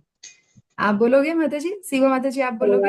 हाँ हाँ जी, आप पहले बोलो, मेरे थोड़ा संस्कृत में थोड़ा होता तो है। आप नेक्स्ट बोलना। अभी हम ये 69 ममिता जी के साथ करते हैं, आपसे हम 70 करेंगे आपके साथ, ठीक है। ठीक। ओके। या निशा सर्वभूतानां निशा सर्वभूतानां तस्यां तस्यां तस्यां जागृति संयमी, तस्यां जागृति संयमी, यस्यां जागृति भूतानि यस्यां जागृते भूतानि सा निशा पश्यतो मुनः मुनेः। सा निशा पश्यतो मुने। बढ़िया बोल दिया आपने, कोई दिक्कत नहीं है। अब वर्ड मीनिंग्स नहीं, पढ़िए। संस्कृत में तो कोई दिक्कत नहीं है, वो तो हो जाता है, लेकिन हिंदी जब पढ़नी होती है थोड़ा सा ये हो जाता है। चलिए प्रयास करते हैं, प्रयास करते हैं। देख हाँ। देखते हैं, कोई बात, करिए, बोलिए। या जो निशा रात्रि है, सर्व समस्त भूतानम जीवों के, अ, सर्व समस्त भूतानम जीवों के, तस्याम उसमें, जागृति जागता रहता है, संयमी आत्म संयमी व्यक्ति, अ, यश्याम जिससे, जिसमें, जागृति जागते हैं, भूतानी सभी प्राणी, सा वह निशा रात्रि, पश्चात आत्य निरीक्षण करने वाले मुनि मुनि के लिए। Very nice. मीनिंग पढ़ दीजिए। जो जो सब जीवों के लिए रात्रि है, वो आत्म संयमी के जागने का समय है, और ये जो समस्त जीवों के जागने का समय है, वो आत्मनिरीक्षक मुनि के लिए रात्रि है। जी, ये श्लोक है ना, पढ़ने में लगता है क्या मतलब, जो प्रैक्टिसिंग डिवोटीज होते हैं वो रात में सोते नहीं है, या वो दिन में जागते नहीं है। तो लेकिन जब मैंने इसका मीनिंग समझा तो बिल्कुल इंटायरली डिफरेंट मीनिंग है। एक्चुअली ये इसको बोलते हैं अलंकारिक भाषा है ना। तो एक अलंकार यूज किया गया है इसमें। तो उस तरीके से तो बलदेव विद्याभूषण जी इसको हमें आचार्य समझाते हैं कि अभी कहा गया था कि साधकों को स्थित प्रज्ञा अवस्था को प्राप्त करने के लिए अभ्यास करना होगा। तो जब हम प्रैक्टिस करते हैं तो रिजल्ट क्या होता है? इंद्रिय निग्रह। इंद्रिय निग्रह मीन सेंस कंट्रोल। तो सेंस कंट्रोल हमारा हो जाता है अगर हम प्रैक्टिस करते हैं, अभी हमने डिस्कस किया। तो ये श्लोक कहता है कि जो स्थित प्रज्ञ है, मीन्स जिसकी सेंसेस कंट्रोल्ड है, उसके लिए ये सेंस कंट्रोल जो है वो बहुत ही नेचुरली हो जाता है ना। तो दो तरह की बुद्धि बताई गई है, बड़ा साइंटिफिकली समझाया है इसको प्रभुपाद ने भी और बलदेव विद्याभूषण ने भी। दो तरह, जैसे हमने बताया कि देर आर टू पार्टीज, एक माया पार्टी, एक कृष्णा पार्टी, है ना। तो जो दो तरीके की बुद्धि है हमारी, एक बुद्धि जो हमारी कॉन्शियसनेस है में स्थित है, आत्मा में स्थित है, जो हमारी आत्मा जो भगवान में लगी हुई है। और जो दूसरी बुद्धि है, जो दूसरे तरीके के लोग होते हैं, वो जो विषय भोगों में लगे हुए हैं, कि जिनको बिल्कुल सेंस ग्रेटिफिकेशन में ऑल द टाइम लगे हुए हैं। ठीक है। तो जो आत्मा प्रवृत्त बुद्धि की उपमा है अन्य जीवों के लिए रात्रि से दी गई है। यानी कि जो भी कृष्णा कॉन्शियसनेस में लगा हुआ है, वो क्या कर रहा है? अब बाकी लोगों को समझ में नहीं आता है कि हम लोग कृष्णा कॉन्शियसनेस क्यों कर रहे हैं।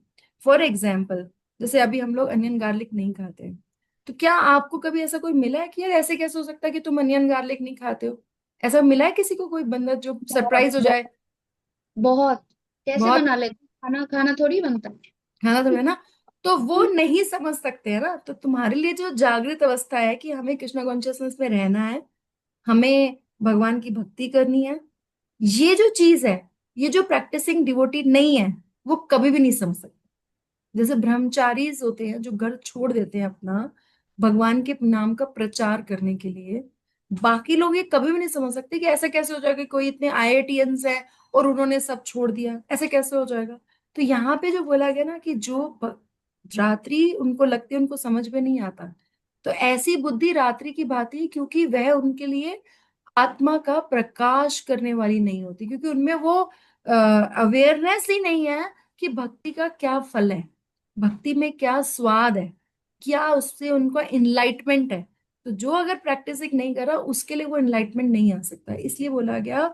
इसलिए यहाँ पे भगवान ने बोला कि जो आत्म संयमी के जागने का समय, मीन जो वो प्रैक्टिसिंग कर रहा है, वो उनके लिए जो है वो बाकी लोगों के लिए रात्रि है ना। क्योंकि they are not aware of, जैसे रात को जब हम सोते हैं तो we are not aware of कि बाहर क्या हो रहा है ना। इसी तरीके से हमें प्रैक्टिस भक्ति को प्रैक्टिस करने में क्या सुख मिल रहा है, other people are not aware of, इसलिए दे आर सरप्राइज्ड, है ना। तो ऐसी बुद्धि जो है वो रात्रि की भांति है, क्योंकि उन्हें आत्मा का प्रकाश जो है वो नहीं हो रहा। और रात्रि में क्या क्या होता है ऐसा सोता हुआ व्यक्ति जिस प्रकार नहीं जान पाता, उसी प्रकार आत्म प्रवृत्त बुद्धि से प्राप्यमान वस्तु को, मीन्स जब हम कृष्णा कॉन्शियसनेस होते हैं तो उसका हमें क्या बेनिफिट मिल रहा है वो बाकी लोगों को नहीं पता चलता।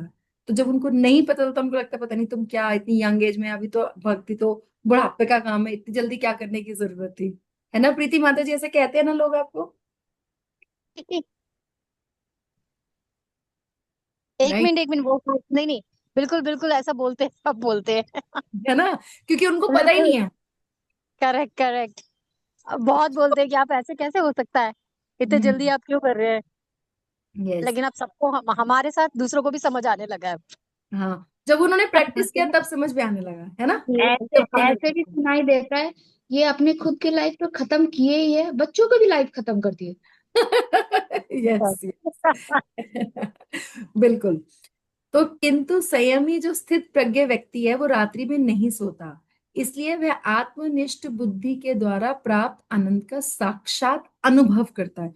Because we have experience that, कुछ कुछ एक्सपीरियंस, कुछ कुछ रियलाइजेशन हम सबके पास है ना, जो हमने भक्ति में आने के बाद रियलाइज किया, तभी तो टिके हुए हैं, तभी तो यहाँ बैठे हुए हैं, है ना। अन्य जीव जो विषयों में प्रवृत्त बुद्धि है, तो फर्स्ट पार्ट का एक्सप्लेनेशन है। सेकंड का आपका एक्सप्लेनेशन है, क्योंकि यहाँ पे दो बातें बोली गई। पहली बात बोली गई कि क्योंकि इस श्लोक को ना बहुत मिसअंडरस्टैंड किया जा सकता है, इसलिए हम इसको बहुत आराम से समझ रहे हैं। तो इसलिए इसका मतलब क्या है वो हम समझ रहे हैं। तो पहली बात तो ये थी कि जो सब जीवों के लिए रात्रि है वो आत्म संयमी जी के जागने का समय है ना, कि मतलब जो आत्म संयमी जागा हुआ है उसको पता है कि हमें क्या करना चाहिए, हमारी लाइफ का क्या गोल है, हमें भक्ति करनी चाहिए, हमें क्यों करनी चाहिए, ये हमें पता है। लेकिन बाकी लोगों को नहीं समझ में आ रहा, तो ये उनके लिए रात्रि होगी। अब इसकी ऑपोजिट लाइन है, अपोजिट लाइन के कि जो समस्त जीवों के जागने का समय है वो आत्मनिरीक्षक मुनि के सोने का समय है, उसके लिए वो रात्रि है। तो इसका क्या मतलब है? इसका मतलब ये है कि लाइफ में बहुत सारी चीजें चल रही हैं, लेकिन हमें नहीं उसको करना, क्योंकि दिन का मतलब क्या है यहाँ पे, कि बहुत ज्यादा सेंस ग्रेटिफिकेशन हो। जैसे यहाँ पे ये शो हो रहा है, आज ये मैच हो रहा है, आज ये गेस्ट आने वाला है, आज ये होने वाला है, दुनिया में इतना कुछ चल रहा है और people are crazy about that, है ना। चाहे फुटबॉल की टीम का मैच हो, चाहे क्रिकेट का मैच हो, कृष्णा कॉन्शियसनेस लोगों को उससे कोई फर्क नहीं पड़ता है ना।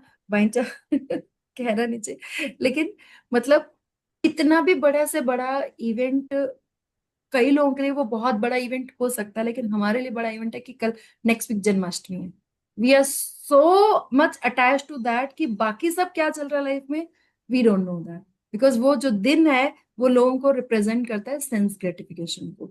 तो हम उसमें नहीं प्रवृत्त हो रहे हैं क्योंकि वी आर एंगेज्ड पॉजिटिवली, है ना।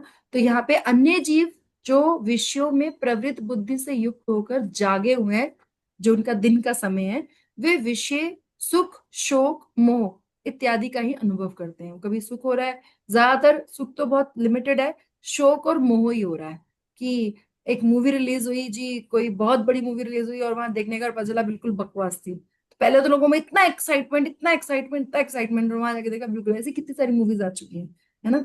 तो वह उसमें सोए हुए नहीं है, परंतु जो स्थित प्रज्ञ व्यक्ति है उसके लिए वो रात्रि है, क्योंकि वह उसको लिए भौतिक प्रदान करने वाली नहीं है। और ऐसा क्यों है? ऐसा कैसा व्यक्ति हो सकता है? क्यों? क्योंकि उसके पास हायर टेस्ट है और उसको आत्मा का साक्षात अनुभव है। अगर हम यहाँ बैठे हैं, अगर हम बाकी चीजों को छोड़ के बैठे हैं, अगर हमने अनियन गार्लिक टी कॉफी या कुछ भी छोड़ा है, कुछ भी चीजें छोड़ी और हम भोग लगा के खा रहे हैं, तो उसके जो हमें बेनिफिट्स हैं वो वी रियलाइज कर रहे हैं, इसलिए हम बाकी चीजों को छोड़ दे रहे हैं। इसलिए हमें बाकी चीजों को, कोई बहुत बड़ा रेस्टोरेंट खुला है उसकी बहुत बड़ी प्रमोशन हो रही है, we might not be going there if there is onion garlic served there, right? तो साथ ही जैसे फॉर एग्जाम्पल, अनदर एग्जाम्पल, कई लोगों से हम सुनते हैं, जो हमारे यहाँ पास में कई लोग पता भी होगा, मूर्थल है, लोग आधी रात को 12 बजे पराठे खाने जा रहे हैं जी वहां पे, है ना। ऐसा एक डिवोटी सुबह 4:30 बजे उठेगा मंगला आरती जाने के लिए, बट वो 12 बजे उसको पराठे खाने की जरूरत नहीं महसूस होगी, राइट। तो ये यही डिफरेंस है। तो परंतु जो आत्मा का अनुभव करता है ना, I repeat, I think I miss that line, वह व्यक्ति साक्षात आत्मा का अनुभव करने वाला होता है और साथ ही अपने प्रारब्ध कर्मों से प्राप्त विषय सुखों को उदासीनता से अनुभव करता है। क्या इसका मतलब क्या है? हमें जो कुछ फील हो रहा है या जो कुछ सुख दुख लाइफ में सबके चल रहा है, वो उसको अपने प्रारब्ध कर्मों से मानता है कि ये हमारी लाइफ का एक पार्ट है जो कि होना ही है। सुख आ रहा है तो भी, दुख आ रहा है तो भी, दोनों को सहन करना है, सम रह के। ठीक है। परंतु जो आत्मा का अनुभव करता है वह अन्य विषयों का रस का अनुभव नहीं करता, और वह एक नर्तकी की भांति होती है, जो डांसर है जिसका पूरा ध्यान जो है वो अपने सिर पर रखे हुए मटके को धारण करने पर हो सकता होता है। मतलब उसको बाकी चीजें क्या हो रही हैं वो उसे बिल्कुल वरीड नहीं है, क्योंकि उसका ध्यान यह है कि ऊपर जो सिर पे मटका रखा है वो नहीं गिरना चाहिए। तो हमने अगर ये कृष्णा कॉन्शियसनेस को अडॉप्ट किया तो बाकी दुनिया में बहुत कुछ हो सकता है जो कि लोगों को बहुत, और लोगों को बहुत एक्साइट कर सकता है। बट हमें लगता है कि नहीं, अभी हमारा टाइम जो है वो चैंटिंग करना है, या अभी हमें कीर्तन करना है, या अभी हमें कथा सुनी है, तो we might not be that attracted to that.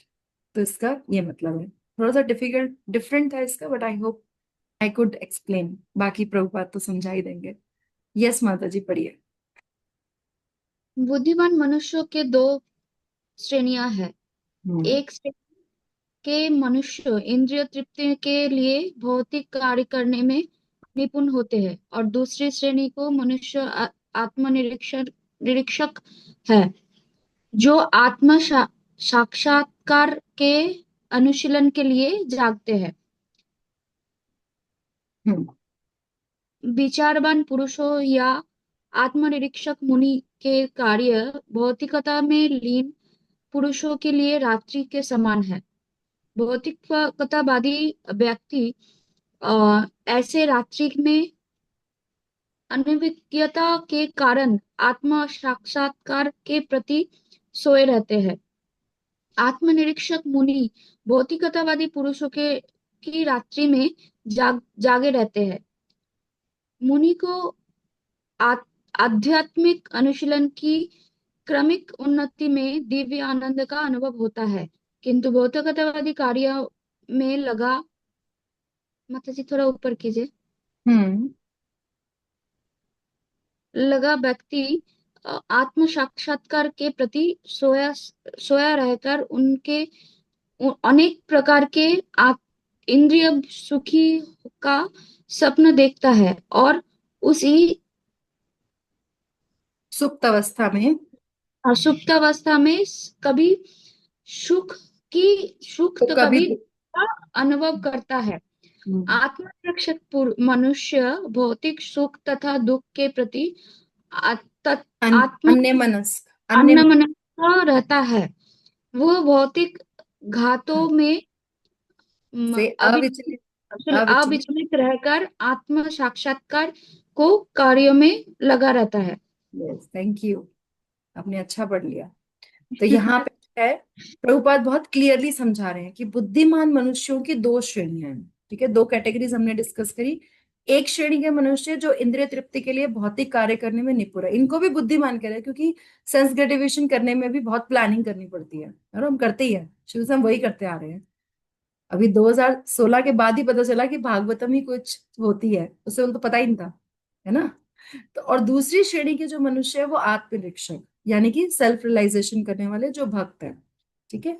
तो जो विचारवान पुरुषों या आत्मनिरीक्षक मुनि के जो कार्य है वो भौतिकता में लीन पुरुषों के लिए रात्रि है, क्योंकि उनको समझ में ही नहीं आता है कि हम क्यों कर रहे हैं, जैसे मैंने अभी समझाया।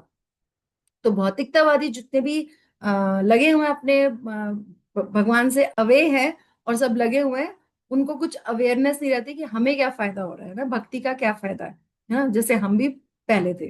तो आत्मनिरीक्षक मुनि अभी भी हैं, अभी भी हमें उतना उतना स्ट्रांग नहीं है, नहीं तो अभी तो हम क्रॉस कर लिए होते, बट वी आर प्रैक्टिसिंग। तो आत्मनिरीक्षक मुनि जो है वो भौतिकतावादी पुरुषों की रात्रि में जागे रहते हैं। और क्यों क्यों क्यों जागे रहते हैं, ये बहुत स्पेशल लाइन लिखी है यहाँ पे। क्योंकि मुनि को आध्यात्मिक अनुशीलन की क्रमिक उन्नति में दिव्य आनंद का अनुभव होता है, कि जैसे जैसे हमारी प्रोग्रेस होती रहती है वैसे वैसे we feel we have that realisation of happiness. लेकिन इसके ऑपोजिट साइड, जो भौतिकतावादी कार्यों में लगा व्यक्ति है वो आत्म साक्षात्कार के प्रति सोया है, उसको नहीं पता चल रहा है, और फिर उसका रिजल्ट क्या हो रहा है, वो कभी सुख हो रहा है, कभी दुख हो रहा है, और सुप्त अवस्था में ही है।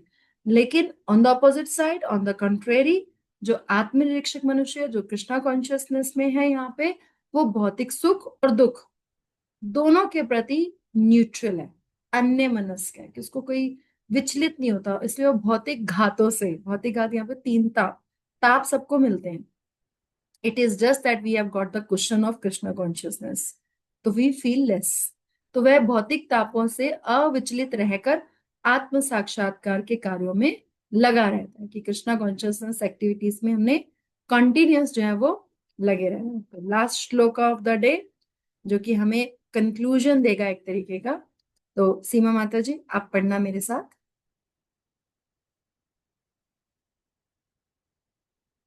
हरे कृष्णा।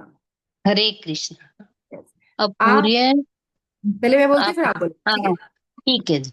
आपूर्यमाणम् अचलम् अप्रतिष्ठम् आपूर्यमान मानम चल प्रतिष्ठम समुद्रमापः प्रविशन्ति यद्वत् समुद्रमाप प्रविशन्ति यद्वन्त यद्वत् तद्वत् कामां यं प्रविशन्ति तद्वत् कामा यम प्रविशन्ति सर्वे सर्वे शान्ति सर्वे सर्वे शांति शान्तिमाप्नोति न कामकामी। शांति मापनोति न काम कामी। तो भगवान एक कंक्लूजन दे रहे हैं, ये वर्ड मीनिंग पढ़ोगे? हाँ जी। पढ़िए। अपूर्य मानम नित्य परिपूर्ण अचल प्रतिष्ठम दृढ़ता पूर्वक स्थिति स्थिति समुद्र समुद्र में आप नदियां प्रविशंति प्रविशंति प्रवेश करती हैं यद्वत जिस प्रकार तद्वत उसी प्रकार काम इच्छाएं यम जिसमें प्रविशंति प्रवेश करती हैं सर्वे सभी व्यक्ति वह व्यक्ति शांति अपनोति प्राप्त करता है नहीं कामी इच्छाओं को पूरा करने का इच्छुक। Very nice. अब इसका मीनिंग पढ़ दीजिए। जो पुरुष समुद्र में निरंतर प्रवेश करती रहने वाली नदियों के समान इच्छाओं के निरंतर प्रवाह से विचलित नहीं होता और जो सदैव स्थिर रहता है वह शांति प्राप्त कर सकता है, वह नहीं जो ऐसी इच्छाओं को तुष्ट करने की चेष्टा करता हो। यस, तो ये बड़ा सुंदर एक एग्जाम्पल है और बहुत सुंदर ये श्लोक है, क्योंकि ये हमारी लाइफ पे डायरेक्ट एप्लीकेबल है। ये एप्लीकेशन है, ठीक है। एप्लीकेशन कैसे है कि जैसे जो सी होता है, जो समुद्र होता है, वो पूरा पानी से भरा हुआ होता है और उसमें जो नदियां हैं वो टनों टन पानी डालती हैं, लेकिन इतना करने पर भी ऐसा कभी नहीं होता कि समुद्र ने अपना जो सीमा है उसको तोड़ दियो। कभी भी ऐसा नहीं होता, है ना। और ऐसा भी नहीं होता कि गर्मी में पानी कम हो गया तो समुद्र सूख गया हो, समुद्र में उतना ही पानी लगता है, कभी भी आप देख लो सी लगता है एक जैसा ही लगता है ना। तो चाहे अब यहाँ पे जो एनालॉजी दी गई है वो क्या है कि जो नदियां जो पानी डाल रही हैं वो है हमारी इच्छाओं के अकॉर्डिंग, वो हमारी इच्छाओं को रिप्रेजेंट करे कि हमारे मन में इच्छाएं जो उठती रहेंगी। लेकिन जो समुद्र है वो कौन है? वो योगी है, जो कृष्णा कॉन्शियसनेस में पूरी तरह स्थित है, जो अपने आप में संतुष्ट है ना। तो उसपे कोई फर्क नहीं पड़ेगा, ऐसा भी नहीं होगा कि वो बहुत ज्यादा विचलित हो गया और ऐसा भी नहीं होगा कि बहुत ज्यादा डाउन हो गया। नो, वो सम रहेगा, है ना। तो और वो कैसे रहेगा कि जब वो अपनी इच्छाओं को सेटिस्फाई करने के पीछे नहीं भागेगा। इट इज लाइक कि एक फायर है, फायर में अगर आप घी डालते जाओगे तो वो जलती रहेगी, स्टॉप कर दोगे घी डालना तो बंद हो जाएगी। तो इस श्लोक में भगवान पिछले श्लोकों में कही अवस्था को और स्पष्ट करते हैं। तो वर्षा ऋतु से आपूरित होकर, और ऐसा भी नहीं है कि हमेशा ही पानी गिरता ही रहेगा, नो, कभी कभी, है ना, जनरली नहीं, सीजनल है ये। तो वर्षा ऋतु में से आपूरित होकर नदियां समुद्र में गिरती हैं, जो स्वभाव से ही पूर्ण रहता है जो समुद्र है, परंतु फिर भी तट यथावत रहता है। नदियां जो है वो समुद्र में कोई परिवर्तन नहीं ला सकती, कोई चेंज नहीं ला सकती।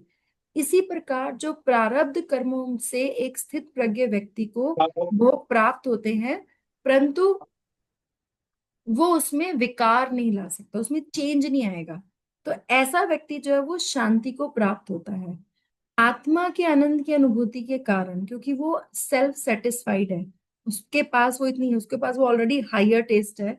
सिद्ध प्रज्ञ व्यक्ति इंद्रियों को उनके विषयों से संपर्क होने पर भी अविकारी रहता है, परंतु जो विषय वस्तु की कामना रखता है वो कभी भी शांति नहीं प्राप्त कर सकता। हमने वहीं से स्टार्ट किया था ना कि शांति क्यों नहीं मिल रही है, तो ये है क्योंकि अगर हम अभी if you always keep on trying to satisfy satisfy satisfy, ये करने से खुश हो जाओ, ये करने से खुश हो, ये तो कभी शांति नहीं मिलती। अगर हम भक्ति करते हैं तो अपने आप धीरे धीरे शांति मिलेगी, सुख मिलेगा, लेकिन ये इसके लिए हमें प्रैक्टिसिंग करनी पड़ेगी। तो ये प्रभुपाद और अच्छे से समझाएंगे। यस, सीमा माता जी आप पढ़िए। थोड़ा सा नीचे करने पता नहीं जी, कहेंगे। तात्पर्य शिला प्रभुपाद से यहाँ से, यद्यपि विशाल, हाँ जी, यद्यपि विशाल सागर में सदैव जल रहता है, किंतु वर्षा ऋतु में विशेषतः यह अधिक अधिक जल से भरता जाता है, तो भी सागर उतने पर ही स्थिर रहता है। ना तो यह विशुद्ध होता है और ना तट की सीमा का उल्लंघन करता है। ये स्थिति कृष्णा भावना भावित व्यक्ति की है। जब तक मनुष्य शरीर है तब तक इंद्रिय तृप्ति के लिए शरीर की मांगे बनी रहेंगी, किंतु भक्त अपनी पूर्णता के कारण ऐसी इच्छाओं से विचलित नहीं होता। कृष्णा भावना भावित व्यक्ति को किसी वस्तु की आवश्यकता नहीं होती, क्योंकि भगवान उसकी सारी आवश्यकताएं पूरी करते रहते हैं। अतः वह सागर के तुल्य होता है, अपने में सदैव पूर्ण। सागर में गिरने वाली नदियों के समान इच्छाएं उसके पास आ सकती हैं, किंतु वह अपने कार्य में स्थिर रहता है और इंद्रिय तृप्ति की इच्छाओं से रंच भर भी विचलित नहीं होता। कृष्णा भावना भावित व्यक्ति का यही प्रमाण है। इच्छाओं के होते हुए भी वह कभी इंद्रिय तृप्ति के लिए उन्मुख नहीं होता, क्योंकि वह भगवान की दिव्य प्रेम भक्ति में तुष्ट रहता है। अतः वह समुद्र की भांति स्थिर रहकर पूर्ण शांति का आनंद उठा सकता है। किंतु दूसरे लोग जो मुक्ति की सीमा तक इच्छाओं की पूर्ति करना चाहते हैं, फिर भौतिक सफलताओं का क्या कहना। उन्हें कभी शांति नहीं मिल पाती। कर्मी, मुमुक्षु तथा वे योगी सिद्धि के कामी हैं। ये सभी अपूर्ण इच्छाओं के कारण दुखी रहते हैं, किंतु कृष्णा भावना भावित पुरुष भगवत सेवा में सुखी रहता है और उसकी कोई इच्छा नहीं होती। वस्तुत वह तो तथा कथित भव बंधन से मोक्ष की भी कामना नहीं करता। कृष्ण के भक्तों की कोई भौतिक इच्छा नहीं रहती, इसलिए वे पूर्ण शांत रहते हैं। मुक्ति सिद्धि कामी सकले अशांत, कृष्ण भक्त निष्काम अतएव सदैव शांत। यहाँ पे एक बहुत सुंदर एक वर्ड आया था कि ये कृष्णा कॉन्शियसनेस का ये प्रमाण है। कई बार ऐसा हमें लगता है कि हम कर तो रहे हैं, कुछ सफल भी हो रहे हैं कि नहीं हो रहे हैं। तो जितना हम अपने सेंसेस को भगवान की तरफ ले जा पाते हैं, उतनी हमारी सफलता है। अभी हमें ये पढ़ के लग सकता है कि ये तो बहुत ही मतलब कह रहे कि कोई आवश्यकता नहीं रहती है या उसको कुछ लगता ही नहीं, तो इट वी में फील किया ये कैसे हो सकता है, it is so high level. Yes, it is high level, at least we should know the target. So this is the target. अगर हमारे पास कोई एक हाई गोल ही नहीं होगा तो हम उसकी तरफ प्रयास क्या करेंगे, है ना। तो यहाँ पे इच्छाएं तो आती रहेंगी, लेकिन जितना अपनी इच्छाओं को, एक प्रभुपाद वर्ड्स यूज करते हैं इंग्लिश में बहुत सुंदर, डव टेल। डव टेल का मतलब ऐसे डव के पीछे पीछे उसकी टेल चलती है ना, ऐसे ही हमें भगवान के पीछे पीछे, भगवान की इच्छाओं के पीछे पीछे चल रहा है। तो जितना हम अपनी इच्छाओं के पीछे चलेंगे उतना दुखी रहेंगे, और जितना भगवान की इच्छाओं को सेटिस्फाई करते रहेंगे। लिखा है ना यहाँ पे कि चूंकि वह भगवान की दिव्य प्रेमा भक्ति में तुष्ट रहता है, तो समुद्र की भांति स्थिर रहकर वो पूर्ण शांति का आनंद उठा सकता है। लेकिन जो लोग मुक्ति की सीमा तक भी, मतलब लास्ट, कई लोग ऐसे होते हैं, मैंने कई बार ऐसे सुना, जो बिल्कुल लास्ट स्टेज पे होते, कहते हैं अरे पकौड़े खिला दो, अरे ये खिला दो, अरे वो खिला दो, लास्ट या ये हो जाए या इसका ये हो जाए तब मैं जाऊं। वो लास्ट तक डिजायर्स कभी खत्म नहीं होंगे। अब कितनी भी डिजायर्स फुलफिल कर लो, इट विल नेवर एंड। लेकिन अगर शांत होके बैठ जाओ कि ठीक है जो है वो है और हमें सिर्फ भक्ति करनी है, तो अपने आप ही शांति मिल जाएगी। तो ये प्रैक्टिस करने से आएगा। और इसका मतलब ये नहीं है कि हम वहां तक पहुंच गए, हम वी आर ट्राइंग। तो हम प्रैक्टिसिंग, हम साधक हैं, हम प्रैक्टिस कर रहे हैं। तो लेकिन हमें इस एटलीस्ट हमें ये पता है कि हमें कहाँ तक जाना है ना। तो इससे पता होने से क्या, जब गोल हाई होगा तो हम एक ना एक दिन पहुंच ही जाएंगे, राइट। तो आई वुड लाइक कि आप में से कोई एक एक लाइन शेयर करे कि हमने क्या सीखा आज, सो दैट हमारा थोड़ा रिवीजन हो जाए। हमारे पास है 5-7 मिनट अभी। तो एनीबडी वांट्स टू शेयर जो लाइन जो आपको बात क्लिक करी कि हाँ ये I can apply in life, because we are reading this Gita for our daily life, कि हम अपनी लाइफ को चेंज कर पाए, है ना। तो धीरे धीरे हम चेंज कर पाएंगे। तो प्लीज आप में से कोई सब बोलिए, एक एक लाइन सब शेयर करिए। हाँ जी, मैं बोलती हूँ। यस माता जी। हरे कृष्ण। हरे कृष्णा। और जी पहले तो ये कि जो अभी जो मूवी आई है नरसिम्हा भगवान की, and it is all for the devotees of ISKCON. वो पूरा जो उनका देखने का तरीका है और जितने लोग वहां पे इकट्ठा थे इस्कॉन वाले, तो it was really very good experience. और मेरे ख्याल से हर डिवोटीज को देखना चाहिए। और वो देखकर और आपको सुनकर, मतलब एक चीज बहुत अच्छे से जो हमने रियलाइज, मतलब मैंने तो स्पेशली रियलाइज करी कि भाई आपके जो आत्मा है वो तो एज इट इज रहने वाली है। आप अगर छोड़ रहे हो तो सिर्फ आपकी बॉडी जा रही है। तो ये तो एक पक्का फैक्ट हो गया। तो अब लाइफ में कभी डर नहीं लगता कि कुछ भी होगा। तो ये दूसरी चीज, जैसे भगवत गीता में पढ़ती हूँ मैं, और आपसे भी जैसे सुना, तो ये चीज बिल्कुल फैक्ट है कि भगवत गीता हम अकेले तो पढ़ ही नहीं सकते। पॉसिबल ही नहीं है, क्योंकि जब भी मैंने 7-8 बार पढ़ चुका है, लेकिन मैं जब पेज खोलती हूँ तो मुझे हर चीज नई लगती है। मुझे लगता है मैंने पढ़ा ही नहीं है। लेकिन जब आप बताते हैं तो वो जल्दी हमारे दिमाग में आता है। तो हर किसी को मेरे ख्याल से एक गुरु बना के या भगवत गीता को हम उसी तरीके से समझ सकते हैं। तो उसके अलावा तो कोई चारा ही नहीं है कि हम उसे सीख सकें। और एक जो फियर है हमारे अंदर, जैसे आज आप बोल भी रहे थे, तो वो फियर तो हमारे अंदर से पूरी तरीके से चला ही जाता है। ये जो हमारा लोगों का साथ है, एक विश्वास है, तो और वो जो हमें टाइम पे सोना है, हमें टाइम पे उठना है, हम लोगों को खुद ही इतना मोटिवेशन मिल जाता है, किसी से लेने की जरूरत नहीं पड़ती। तो everything is in this ISKCON. कहीं जाने का जरूरत नहीं, सब यही मिल जाएगा आपको। हरी बोल। I want to add one more thing here, कि जो जी। Narasimha movie, it is not only for devotees, it is for everyone. क्योंकि हम राइट। सबको देखनी चाहिए, क्योंकि इससे हम सबको जो है और बल जी, मिलेगा। एग्जैक्टली, बिल्कुल सही बोला आपने। Thank you. हरे कृष्णा। हरे कृष्णा बेटा। कृष्ण बोलो। हाँ बोलो, हरे कृष्ण तो बोल सकते हो। हरे कृष्णा। हरे कृष्णा माता जी। माता यस। जी सभी पॉइंट्स बहुत अच्छे थे, और जो माता जी ने प्रीति माता जी ने सब पॉइंट्स बोले बहुत ही अच्छे और बहुत ही रेलेवेंट पॉइंट्स थे। मुझे आज का सबसे अच्छा पॉइंट लगा कि जब आपने बोला कि जो एनिमल्स का आपने एग्जाम्पल दिया, हाथी का, हिरन का, मछली का, कि उनके पास एक सेंसेस होते हैं तो वो उससे कैप्चर हो जाते हैं। हमको तो 5 सेंसेस को टैकल करना पड़ता है, 11।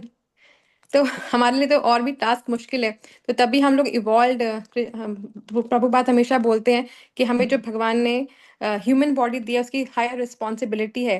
तो हमारे पास हायर रिस्पॉन्सिबिलिटीज है, क्योंकि हमारे पास 11 सेंसेस को हमें अपने टैकल करना है। और सृष्टि का आप सुन रही थी आपका लेक्चर, तो उसको उसको भी एक रियलाइजेशन हुई थी। तो उसने मुझे बोला कि आप शेयर करो माता जी के साथ। तो उसने बोला कि अगर हम कृष्णा हैं और उनकी एक शैडो है, तो हम अगर कृष्णा की शैडो में रहते हैं तो हम प्रोटेक्टेड रहते हैं। अगर हम कृष्णा की शैडो से बाहर निकल जाते हैं तो हमको माया पकड़ लेती है। वाओ, हरी बोल। See, Krishna consciousness is so simple, even बच्चे can understand. Thank you so much for sharing बेटा। Very very beautiful realisation. Very nice, very nice. ये जो विश्वास है ना, और जो स्ट्रेंथ है, हमें हमेशा लगता है कि भगवान हमेशा हमारे साथ है। Yes, very nice. यस। और कोई शेयर करना चाहेगा? यस। और करना माता जी, आप कुछ बोलोगे? और मौमिता माता जी सुनते हैं।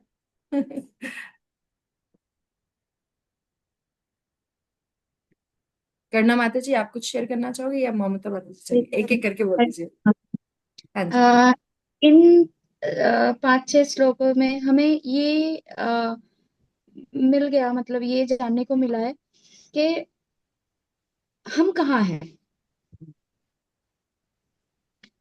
हम कहाँ है, हमारा रियल पोजीशन कहाँ है, और हम हमारा मतलब अपने सोल का not bodily conscious, bodily position, हमारा सोल का पोजीशन क्या होना चाहिए, ये एक है। सेकेंडली, जो मटेरियल, जो हम प्रैक्टिसिंग लोग हैं, प्रैक्टिसिंग डिवोटीज है, उनसे और उनको मटेरियल लोगों के साथ क्या डिफरेंस है हमारा। हम दो क्लासिफिकेशन जो प्रभुपाद ने बताया या भगवान ने बताया, उनमें से कौन से क्लासिफिकेशन के अंदर हम पढ़ रहे और क्या डिफरेंस है, ये जानने को मिला। सेकेंड चीज, अगर हम इस साइड में है, भगवान के साइड में है, तो हमें क्या मिलेगा।